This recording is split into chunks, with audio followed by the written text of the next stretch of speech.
हे good afternoon guys, कैसे हो आप लोग। ओके फ्रेंड्स, देखो लास्ट क्लास जो हम लोगों का हो रहा था ना सोशल स्टडीज का, उसमें से आप लोगों में से बहुतों को नेटवर्क का थोड़ा इशू हो रहा था। ठीक है, कुछ को सॉफ्टवेयर के साथ तो कुछ प्रॉब्लम हो रहा था, एप्लीकेशन के साथ इन पर्टिकुलर, या फिर कहीं पे किसी किसी के एंड पे नेटवर्क का भी थोड़ा इशू था। ठीक है, तो इसलिए बच्चों देखो आज एक चीज ट्राई कर रहे हैं। आज का जो लेक्चर है ना, सुबह ऑलरेडी आप लोगों को क्लास नोट्स मैंने प्रोवाइड कर दिया है। ठीक है, और अभी का जो लेक्चर है वो आपको मैं यूट्यूब चैनल पे अपलोड कर दे रहा हूँ। ठीक है, अब इससे देखो बच्चों ये आपके लिए भी बेनिफिशियल है। आपके पास क्या बेनिफिट होगा कि आप इसको अपने कन्वीनियंस के हिसाब से या फिर अपने जो भी आपको टाइम सुटेबल हो आप इसको प्रॉपर देख सकते हो। ठीक है, और उसके साथ साथ एक रिकॉर्डेड लेक्चर भी आपके पास हो जाएगा। तो इन केस कभी भी आपको रिवाइज करना है टॉपिक्स को तो फिर आप उस वक्त भी इसका यूज कर सकते हो। तो सर्टेनली ये आपके लिए फायदेमंद तो है ही। ओके बच्चों, देखो ये आपका क्लास नोट्स है जो कि ऑलरेडी आपको सुबह मैंने ग्रुप पे प्रोवाइड कर दिया है। ठीक है, फिर भी इन केस अगर किसी के पास पीडीएफ नहीं है और वो पीडीएफ चाहता है तो जो वीडियो का डिस्क्रिप्शन है उसमें मैं एक लिंक प्रोवाइड कर दूंगा। उस लिंक पे क्लिक करने से सिंपली आपको ये पीडीएफ एक्सेस हो जाएगा। ठीक है, वहां से आप इसको डाउनलोड कर सकते हैं अपने पास। देखो बच्चों लास्ट क्लास में ना हम लोगों ने कुछ बहुत इंपॉर्टेंट टॉपिक्स कवर किए थे। उसमें से जब क्लास का एंड हो रहा था उस वक्त नेटवर्क का कुछ इशू होने के कारण आप लोगों ने ऐसा कहा था कि सर आपका आवाज प्रॉपर नहीं आ रहा था। ठीक है, तो मैंने कहा था कि ठीक है घबराने की कोई बात नहीं है, नेक्स्ट क्लास में हम लोग जो भी लास्ट टॉपिक्स है उसको फिर से कर लेंगे। ठीक है, तो लास्ट क्लास में जो आखिरी का टॉपिक था वो था रेवोल्यूशनरीज वाला, तो यहां से ही हम लोग आज का क्लास स्टार्ट करेंगे। ओके बच्चों, देखो हम लोग स्टार्ट करते हैं। देखिए रेवोल्यूशनरीज क्या थे ना बच्चों, देखिए जब 1815 में नेपोलियन का डेथ हुआ, ठीक है, और नेपोलियन के डेथ के साथ साथ ही पूरे के पूरे यूरोप में एक तरह से कंजर्वेटिव रिज्म को वापस से स्टैब्लिश किया जाने लगा। ऐसे में जो नए लोग आए थे ना बच्चों, जो कि लिबरलिज्म को सपोर्ट कर रहे थे और जिन्हें हम लोग लिबरल नेशनलिस्ट कहते थे, उन लोगों को लगने लगा कि अब फिर से ये राजा महाराजा आ गए तो ये तो किसी की सुनते हैं नहीं, और इनका जो मतलब होता है एक तरह से पूरी तरह से पावर को एक्सरसाइज करते हैं, एकदम एब्सोल्यूट पावर एक्सरसाइज करते हैं। तो उनके मन में डर आ गया कि कहीं ना कहीं ये हमें अरेस्ट कर सकते हैं या फिर पनिश कर सकते हैं, क्योंकि जो लिबरल नेशनलिस्ट थे उनका तो जो मोटिव था वो मोनार्की के अगेंस्ट था। तो फिर ये डरने लगे, इनको डर लगने लगा कि कहीं ना कहीं इन्हें अरेस्ट किया जा सकता है और पनिश भी किया जा सकता है।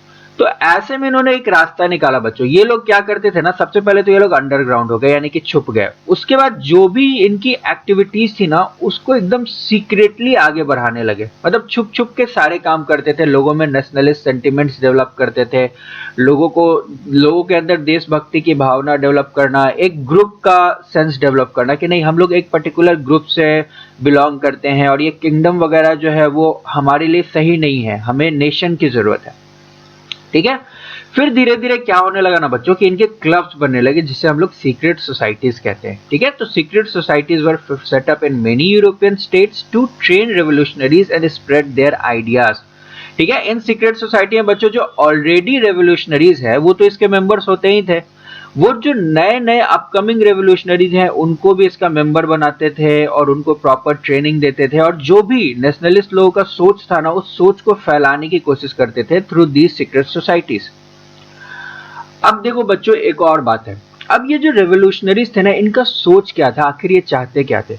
तो इसमें कोई बहुत कंफ्यूजन की बात नहीं है, हम लोग सब जानते हैं कि उनका मेन सोच था कि एक नेशन स्टेट का डेवलपमेंट हो, किंगडम वगैरह जो है वो खत्म हो, राजा वगैरह खत्म हो और एक प्रॉपर नेशन हो, एक देश हो जैसे अभी के समय में होता है। ठीक है, जहां पर एक इलेक्टेड हेड हो, जहां का एक कॉन्स्टिट्यूशन हो। अब उनको डर था कि वियना कांग्रेस जो हुआ है तो वियना कांग्रेस के बाद पूरे के पूरे यूरोप में एक कंजर्वेटिव रिज्म स्टैब्लिश हो रहा है, मतलब दोबारा से वही सब मोनार्कियल लोग, मोनार्की आ रही है। अब इसको खत्म करने की जरूरत है और इसको खत्म करना ही एक रास्ता है जिससे हम लोग फ्रीडम तक पहुंच सकते हैं या लिबरलिज्म तक पहुंच सकते हैं या नेशन का डेवलपमेंट कर सकते हैं। ठीक है, अब देखो बच्चों ऐसे ही एक रेवोल्यूशनरी थे, इनफैक्ट बहुत फेमस रेवोल्यूशनरी थे, उनका नाम था गॉसिप मज़ीनी। ठीक है, इनके नाम के प्रोनाउंसिएशन में बहुत प्रॉब्लम होता है बहुतों को। ठीक है, मैं आपको फिर से बता देता हूं, इनका नाम था गॉसिप मज़ीनी। ये इटली के थे अब देखो ये क्वेश्चन आपका आता है, एक बहुत ही इंपॉर्टेंट क्वेश्चन है, आपको पहले भी मैंने बताया था कि गॉसिप मैगजीनी के ऊपर शॉर्ट नोट लिखने आता है और ये 5 मार्क्स में आता है, ठीक है। तो मैंने ऑलरेडी इनसे रिलेटेड सारी चीज़ों को बच्चों यहाँ पॉइंट्स में लिखा है और लैंग्वेज को भी थोड़ा सिंप्लीफाई किया है जो लैंग्वेज आपके बुक में है उसके कंपेरेटिवली, ठीक है, ताकि आपको समझना आसान हो। और बहुत सारी चीज़ें जो कि थोड़ी डिफिकल्ट थी उसका मतलब भी मैंने ब्रैकेट में यहाँ डाल दिया है, ठीक है, और चीज़ों को हाईलाइट भी किया है रेड कलर से जो इंपॉर्टेंट है, जो कि खुद ब खुद एक क्वेश्चन क्रिएट करते हैं। वो कैसे, मैं आपको बताता हूँ। देखिए सबसे पहले देखते हैं ये कौन थे। तो Giuseppe Mazzini was an Italian revolutionary, ये तो सबसे इंपॉर्टेंट बात है कि ये इटली के थे, ठीक है। He was born in Genoa. अब जिनोवा क्या है बच्चों, जिनोवा जो है ना एक सिटी है in the Liguria region of Italy. अब ये क्या है, देखिए मैं आपको समझाता हूँ कि ये लिग्वेरिया रीजन क्या है, जिनोवा कहाँ है। देखो ये है बच्चों हमारा मॉडर्न इटली, ठीक है, लेकिन पहले ये ऐसा नहीं था। आप देख रहे हो ना कि इसमें बहुत सारे आपको स्टेट्स या फिर प्रोविंसेस डिवाइडेड दिख रहे हैं। ये पहले के समय में सारे किंगडम्स थे बच्चों, जैसे देखिए ये सिलिशिया है, ये सार्डिनिया है, ये सब बहुत इंपॉर्टेंट किंगडम्स हैं, इनका बहुत ही इंपॉर्टेंट रोल है। आगे हम लोग इन सब के बारे में पढ़ेंगे। तो ये पूरा का पूरा एक यूनिफाइड इटली नहीं था, बल्कि इस तरह से बहुत सारे टुकड़ों में टूटा हुआ था। और ये वाला जो टुकड़ा है ना बच्चों, यही है लिग्वेरिया, और इसी का कैपिटल था जिनोवा, जहां पर इनका यही है बच्चों हमारे गॉसिप मैगजीनी, ठीक है, इनका जन्म हुआ था। तो ही was born in 1800 sorry guys, ठीक है, ही वॉज बॉर्न इन 1807, ठीक है। और जब ये बड़े हो गए ना, when he grew up he became a member of the secret society of Carbonari. Carbonari बच्चों एक सीक्रेट सोसाइटी थी, उसके ये मेंबर बन गए, ठीक है। और मेंबर बनने के बाद इन्होंने रेवोल्यूशनरी एक्टिविटीज भी चालू कर दी। जैसा कि हम लोग समझते हैं ना कि सीक्रेट सोसाइटीज का यही काम था कि जो भी अपकमिंग न्यू रेवोल्यूशनरीज हैं उनको अपने थॉट्स के बारे में समझाना, उनको ट्रेन करना। तो Giuseppe Mazzini was also one of such young revolutionaries, ठीक है। He was emerging very quickly, he was very enthusiastic towards the nationalism. At the age of 24, बहुत ज्यादा उम्र नहीं थी बच्चों इनको, 24 साल के उम्र में ही, ठीक है, 1807 में इनका जन्म हुआ। तो 1831 में बच्चों at the age of 24 he was sent to exile. अब एग्जाइल का मतलब क्या होता है, देखिए बच्चों किसी भी देश में एग्जाइल जो टर्म है ना वो आज भी यूज होता है। किसी भी देश में कभी कोई आदमी होता है जो कि कहीं ना कहीं वहाँ की जो गवर्नमेंट है उसको ऐसा लगता है कि ये हम गवर्नमेंट के अगेंस्ट काम कर रहा है, तो वहाँ की सरकार उसको देश से बाहर निकाल देती है और उसके ऊपर रिस्ट्रिक्शंस लगा देती है कि अब तुम देश में वापस नहीं आ सकते हो। और ऐसा ही हुआ था गॉसिप मैगजीनी के साथ भी, ठीक है। और उस वक्त वो काफी यंग थे। At the age of simply 24 in year 1831 he was sent to exile. जो वहाँ की सरकार थी, लिग्वेरिया की सरकार थी, उन्होंने उसे बाहर निकाल दिया। क्यों बाहर निकाल दिया? For attempting a revolution in Liguria, क्योंकि उन्होंने लिग्वेरिया में एक रेवोल्यूशन करने की कोशिश की थी। अब जब उन्हें बच्चों अपने ही देश से बाहर निकाल दिया गया, इटली से बाहर निकाल दिया गया, तो वो तो इटालियन रीजन में आ नहीं सकते थे, ठीक है, लेकिन फिर भी इसके बावजूद उन्होंने अपनी जो रिवोल्यूशनरी एक्टिविटीज थी ना उसको रोका नहीं, उसको खत्म नहीं होने दिया। उन्होंने इटली के बाहर सारी एक्टिविटीज कंटिन्यू रखी। जैसे उन्होंने खुद 2 सीक्रेट सोसाइटीज का फाउंडेशन किया। एक का नाम था यंग इटली, जो कि उन्होंने मार्शेले में बनाया, ठीक है। मार्शेले कहाँ है बच्चों? फ्रांस में है। इस शहर के बारे में आप लोगों ने क्लास 9th में भी पढ़ा है, फ्रेंच रेवोल्यूशन में। तो ये क्वेश्चन आता है बच्चों कि जो गॉसिप मैगजीनी जी थे उन्होंने कौन कौन से सीक्रेट सोसाइटीज का फॉर्मेशन किया। तो एक था यंग इटली, मार्शेले फ्रांस में, और दूसरा था यंग यूरोप, ठीक है, जो कि बर्न स्विट्जरलैंड में उन्होंने किया, ठीक है। और इन दोनों सीक्रेट सोसाइटीज का भी काम यही था बच्चों कि जितने भी लोग हैं पूरे यूरोप में जो कि नेशनलिज्म के बारे में ही सोचते हैं या नेशनलिज्म को ही सपोर्ट करते हैं, उन्हें इकट्ठा करना, उन्हें ट्रेन करना और पूरे के पूरे यूरोप को नेशनलिज्म की ओर ले जाना और कंजर्वेटिज्म को खत्म करना, ठीक है। तो जितने भी पूरे यूरोप में बच्चों अलग अलग देश में, फ्रांस से, पोलैंड से, इटली से, ठीक है, इवन जर्मन स्टेट से, क्योंकि जर्मनी तो अभी था नहीं ना बच्चों, अलग अलग स्टेट्स में डिवाइडेड था, इसीलिए हम लोग जर्मन स्टेट्स लिख रहे हैं, ठीक है। इन सभी रीजन से ऐसे सारे लोग जिनका सोच गॉसिप मैगजीनी से मिलता था ना, वो लोग आके इन सीक्रेट सोसाइटीज के मेंबर्स बनने लगे, ठीक है। मैगजीनी जी का बहुत ही फर्म बिलीफ था बच्चों। फर्म मतलब एकदम बहुत ठोस विश्वास था। उनका मानना था ना that God had intended nation to be the natural units of mankind, मतलब भगवान ने नेशन को बनाया है as the unit of mankind, kingdom को नहीं। हमें नेशंस की जरूरत है और ये चीज गॉड ने ही क्रिएट किया है।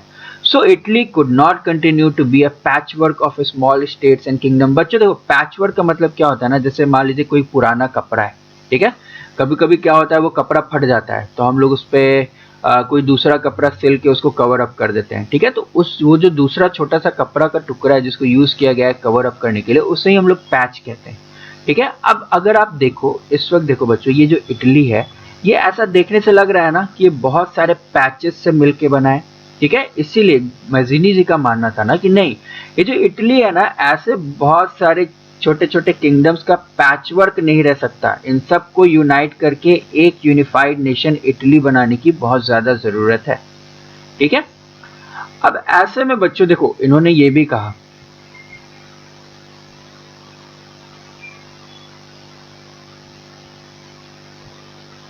ठीक है, इन्होंने ये भी कहा कि unification alone could be the basis of Italian liberty, मतलब यूनिफिकेशन ही एक तरीका है जिससे इटली को हम लोग लिबर्टी की ओर यानी कि आज़ादी की ओर ले जा सकते हैं, नहीं तो इटली नाम का कोई जगह कभी एग्जिस्टेंस में आएगा ही नहीं, ठीक है। अब देखो बच्चों, जब ये इतने एंथुजियास्टिक थे, मतलब इतना उत्साहित थे इन सारी चीज़ों को लेकर और पूरे फोर्स के साथ पूरे डेडिकेशन के साथ इन सब चीज़ों को करते थे ना, तो फ्रांस में जितने भी कंजर्वेटिव लोग थे ना, जितने भी राजा महाराजा लोग थे, उनको मेज़ीनी से बहुत डर लगता था। उनको लगता था कि ये आदमी एकदम तुला हुआ है और हमारा जो सामाजिक ऑर्डर बना हुआ है, सोशल ऑर्डर बना हुआ है जो इतने साल से हम लोग फॉलो करते हुए आ रहे हैं, उसको ये खत्म करके ही मानेगा। एकदम एक तरह से दुश्मन है हमारे सोशल ऑर्डर का। और ऐसा ही जो ऑस्ट्रिया के चांसलर थे बच्चों, इनको तो हम लोग जानते हैं, Duke Metternich, chancellor of Australia, ठीक है, and he was the host of Vienna Congress in 1815, ठीक है। इन्होंने डिस्क्राइब किया, ये गॉसिप मेज़ीनी को ऐसा कहते थे ना that he is the most dangerous enemy of our social order. हमारा जो सोशल ऑर्डर है कि जो किंग है या फिर जो प्रेस्ट है वो सबसे ऊपर रहेगा, यानी कि क्लर्गी और नोबेलिटी ऊपर रहेगा, बाकी लोग नीचे रहेंगे, ये जो सोशल ऑर्डर बना हुआ है ना उसके ये दुश्मन है गॉसिप मेज़ीनी। अब देखो बच्चों, ये सारी चीजें थी जो कि गॉसिप मेज़ीनी के बारे में इंपॉर्टेंट थी, ठीक है। अगर आपको शॉर्ट नोट लिखने आएगा तो आप इसी को कंक्लूड करके, ठीक है, 5 पॉइंट्स बनाएंगे और उसी को आंसर में लिखेंगे। अब क्योंकि देखो बच्चों ये क्वेश्चन जो है यहाँ पर शॉर्ट नोट लिखा हुआ है तो आप इस क्वेश्चन को पैराग्राफ में भी लिख सकते हैं, ठीक है। अगर 5 मार्क्स में आएगा then your answer must not exceed 120 words, और अगर 3 मार्क्स में आएगा then your answer must not exceed 80 words, ठीक है। चलिए बच्चों अब आगे चलते हैं। अब देखिए बच्चों, एक समय आया जिसको हम लोग कहते हैं एज ऑफ रेवोल्यूशन। अब ये क्या था, what was age of revolution? देखो बच्चों क्या हुआ, मेरी बात ध्यान से सुनो।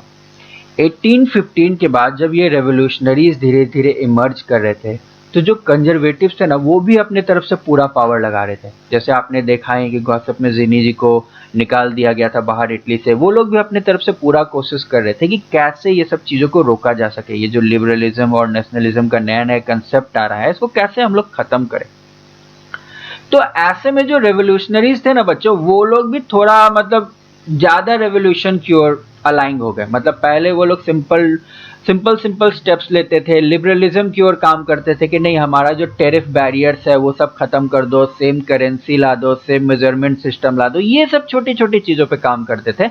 लेकिन अब उनको लगा कि नहीं अब ऐसे काम नहीं चलेगा, अब हमें जरूरत है रेवोल्यूशन की, ठीक है। ऐसे में बच्चों क्या हुआ कि अलग अलग एरिया में बहुत सारे रेवोल्यूशंस होने लगे। और ये जो रेवोल्यूशंस होते थे ना बच्चों, ये करता कौन था? इसको मेनली करते थे जो एजुकेटेड मिडिल क्लास के लोग थे, ठीक है, क्योंकि वही लोग थे जो कि मॉडर्नाइजेशन की ओर काम कर रहे थे, मॉडर्नाइजेशन को लाना चाहते थे, मॉडर्नाइजेशन को एक्सेप्ट करना चाहते थे। अब इनमें कौन कौन था? अब इनमें प्रोफेसर्स थे, ठीक है, स्कूल टीचर्स थे, क्लर्क्स थे, या फिर members of the commercial middle class. मतलब बच्चों वो बिजनेसमैन थे जो धीरे धीरे इंटरनेशनल ट्रेड की वजह से थोड़ा रिच हो रहे थे, ठीक है, और उनको नॉलेज भी था, उन्होंने एजुकेशन भी ले रखा था। अब देखिए ये आपसे पूछ सकता है एग्जाम में कि जो रेवोल्यूशनरीज थे वो उसमें मेनली कौन कौन से लोग थे, या फिर विच क्लास वाज मेनली, या फिर revolutionaries comprise of mainly which class of society. तो इस तरह से बच्चों 1 मार्क्स में ऐसे क्वेश्चन दे सकता है। अब वो समय नहीं है कि बोर्ड जो आता हुआ क्वेश्चन है उसी को हमेशा कंटिन्यू करता है। अब हर साल नए क्वेश्चंस भी देखने को मिलते हैं और वो सारे आपके टेक्स्ट पे ही बेस्ड होते हैं, ठीक है। अब देखो बच्चों, रेवोल्यूशंस में हमारा जो सबसे पहला रेवोल्यूशन था ना, उसको हम लोग कहते हैं जुलाई रेवोल्यूशन। अब हमारा जो नेक्स्ट सेक्शन है ना बच्चों, उससे ये 3 क्वेश्चन बनते हैं, ठीक है।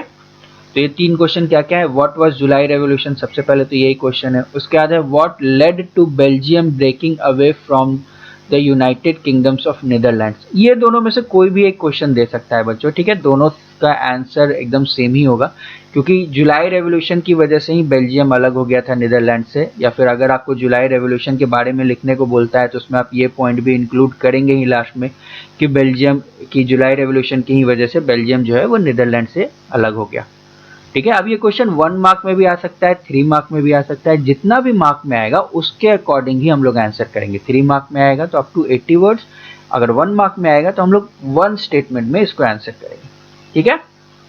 अब इस सेक्शन से आपका एक और क्वेश्चन बोलता है कि who remark when France sneezes rest of Europe catches cold. मतलब किसने ये कहा था, किसने ये रिमार्क्स दिया था कि जब भी फ्रांस नीज करता है ना, छींकता है, बाकी के यूरोप को अपने आप सर्दी हो जाती है, ठीक है। अब ये क्या था, इस चीज को भी हम लोग देखेंगे आगे।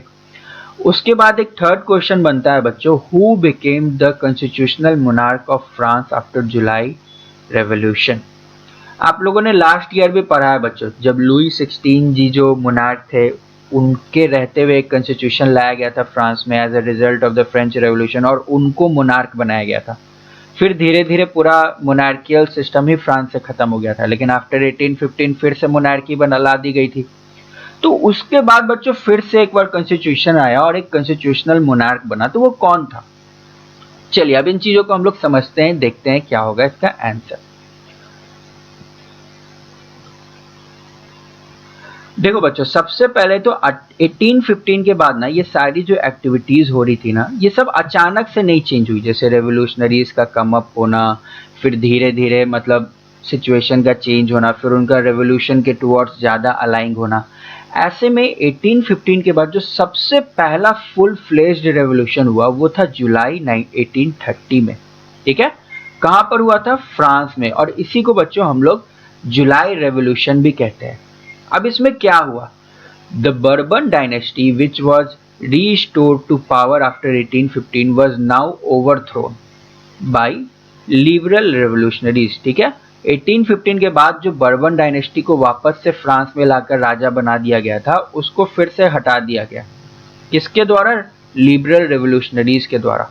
और क्या हुआ? एक कॉन्स्टिट्यूशन लाया गया, और जो फ्रांस के राजा थे लुई फिलिप, ठीक है, उनको कॉन्स्टिट्यूशनल मोनार्क बना दिया गया। मतलब इसका मतलब होता है बच्चों कि वो राजा अभी भी रहेंगे, ठीक है, लेकिन अब एक कॉन्स्टिट्यूशन भी होगा जो कि उनके पावर्स को कर्टेल करेगा। मतलब राजा की जो मर्जी राजा वो नहीं कर सकता है, राजा सिर्फ वही कर सकता है जो कि कॉन्स्टिट्यूशन में लिखा हुआ है।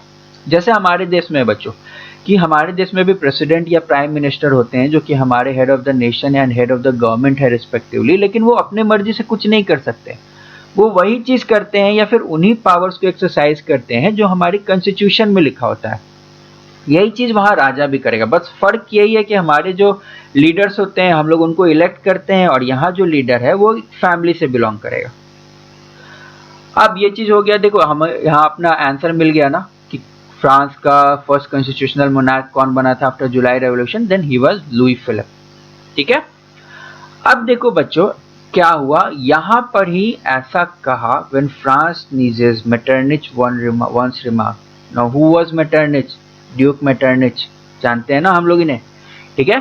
ड्यूक मेटरनिच ने कहा कि जब भी फ्रांस नीज करता है, बाकी के यूरोप को खुद ब खुद सर्दी लग जाती है। तो हमें अपने सेकंड क्वेश्चन का भी बच्चों यहाँ आंसर मिल गया कि किसने कहा था when France sneezes rest of Europe catches cold, he was Duke Metternich. अब इसका मतलब क्या है? देखो जैसे ही बच्चों फ्रांस में रेवोल्यूशन हुआ और एक कॉन्स्टिट्यूशन आया, ये आग धीरे धीरे फैलती गई, ठीक है, और फैलते फैलते यूरोप के बाकी हिस्सों में भी पहुंची। फिर क्या हुआ बच्चों, ब्रसेल्स नाम का एक शहर है, ठीक है, जिसके बारे में आप लोग पॉलिटिकल साइंस के चैप्टर 1 में भी पढ़ेंगे, ठीक है। ब्रसेल्स जो है ना बच्चों बेल्जियम का कैपिटल है। तो पहले बेल्जियम नाम का ना कोई देश नहीं था। बेल्जियम और नीदरलैंड्स दोनों मिलकर एक देश था जिसको फ्रांस की बाउंड्री पे बनाया गया था आफ्टर 1815 कि फ्रांस अपना बाउंड्री फ्यूचर में एक्सपैंड ना कर सके। अब उस नीदरलैंड्स में भी रेवोल्यूशन होने लगा। जो बेल्जियम के लोग थे वो लोग रेवोल्यूशन करने लगे कि हमें एक अलग देश चाहिए, और इसी वजह से बच्चों बेल्जियम जो है ना वो यूनाइटेड किंगडम्स ऑफ नीदरलैंड से टूट गया और एक अलग नेशन बन गया, ठीक है। तो हमारा ये भी एक क्वेश्चन था कि बेल्जियम कैसे बना, ठीक है। तो अब हम लोगों को ये चीज समझ में आ गई। अब देखो बच्चों, ये तो था जुलाई रेवोल्यूशन जो कि फ्रांस में हुआ, जिसके रिजल्ट से बेल्जियम भी बना। अब उसके बाद क्या हुआ, इसके बाद एक बहुत ही इंपॉर्टेंट इंसिडेंट था बच्चों, वो था Greek war of independence. Greece नाम का एक देश है बच्चों यूरोप में, वो अब एक देश बनने वाला था। अभी तक एक देश नहीं था, ठीक है, लेकिन अब एक देश बन जाएगा। ये सब कैसे हुआ, तो देखिए इस पोर्शन से हमारे क्या क्या क्वेश्चन है। सबसे पहले तो यही इंपॉर्टेंट बहुत क्वेश्चन है, right a short note on Greek war of independence, बहुत बार आता है, ठीक है। या फिर इसके अलावा सेम क्वेश्चन इस तरह से भी दिया जा सकता है, that how did Greece emerge as an independent nation. 5 marks में ये क्वेश्चन आता है बच्चों, ठीक है। उसके बाद इसमें क्वेश्चन पूछा जा सकता है, which country was known as cradle of European civilization.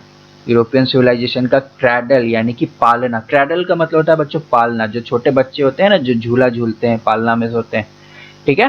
तो यूरोपियन सिविलाइजेशन का पालना हम लोग किसे कहते हैं। उसके बाद under which treaty Greece was recognised as an independent nation, मतलब कौन सी ट्रीटी या कौन से कॉन्ट्रैक्ट के बाद ग्रीस को एक आजाद देश की तरह हम लोगों ने स्वीकार किया, ठीक है। उसके बाद एक इंपॉर्टेंट क्वेश्चन है बच्चों कि name the English poet who supported Greek war of independence. England के उस पोएट का नाम बताइए जिसने ग्रीक वॉर ऑफ इंडिपेंडेंस को सपोर्ट किया था। अब चलिए क्वेश्चंस तो हम लोगों ने देख लिए, अब इनके आंसर्स ढूंढते हैं, ठीक है। देखो बच्चों, Greek war of independence was an important event that mobilised nationalist feelings among the educated class across Europe. तो ग्रीक वॉर ऑफ इंडिपेंडेंस जो था ना बच्चों, वो बस ग्रीस के लिए इंपॉर्टेंट नहीं था, बल्कि ये पूरे के पूरे यूरोप में जो एजुकेटेड मिडिल क्लास के लोग थे ना, उन सबको बहुत ही ज्यादा मोटिवेट किया नेशनलिज्म की तरफ। अब ग्रीस की थोड़ी सी कहानी देख लेते हैं, ठीक है, कि आखिर ग्रीस था क्या, किसका पार्ट था, क्यों इंडिपेंडेंट नहीं था, ठीक है। इन सब चीजों को अब हम लोग थोड़ा सा समझ लेते हैं। तो देखो बच्चों, ग्रीस, देखिए यहाँ पर एक पिक्चर दिख रहा है, पिक्चर में ये जो ऑरेंज कलर का पोर्शन है ना, ये ग्रीस है। ये जो मैप है ना, ये मेडिटेरेनियन सी के रीजन का मैप है, ठीक है। आप इसे किसी बड़े मैप पे भी देख सकते हो, ठीक है। ये है हमारा मेडिटेरेनियन सी, ठीक है। ये इधर एशिया है, ये नीचे में इजिप्ट है, ठीक है। ये ऊपर में यूरोप है, ये इटली है। और ये जो ब्लू रंग का एरिया है ना बच्चों, ये पूरा का पूरा ऑटोमन एम्पायर के अंदर था, ठीक है। ये वाला जो लैंड मास है ना बच्चों, ये एरिया, ये मॉडर्न डे में टर्की का रीजन है, जो कि एक मुस्लिम डोमिनेंट नेशन है। और जो ऑटोमन एम्पायर था ना बच्चों, वो भी एक मुस्लिम डोमिनेंट एम्पायर था, लेकिन आप देख सकते हैं कि इसका जो किंगडम है ना, वो यहाँ यूरोप तक फैला हुआ है, यूरोप में इतना अंदर तक फैला हुआ है, ठीक है। और ये यहाँ पर ग्रीस है, ये भी इसी का पार्ट था। अब देखो बच्चों, प्रॉब्लम क्या था ना कि देखिए, ये जो ग्रीस है या फिर यहाँ के जो रीजन है ना, ये सब मतलब क्रिश्चियनिटी को फॉलो करने वाले लोग हैं। यहाँ के जितने भी लोग हैं ना, वो सब ऑर्थोडॉक्स क्रिश्चियन है। ऑर्थोडॉक्स मतलब एकदम कट्टर क्रिश्चियन है, लेकिन ये थे एक मुस्लिम एम्पायर के पार्ट। तो इनको ये बात अच्छी नहीं लगती थी और ग्रीस चाहता था कि नहीं, हम अलग हो जाएं। अब इसके लिए बच्चों इन्होंने लड़ाई की, और लड़ाई इनकी स्टार्ट हुई 1821 में, ठीक है।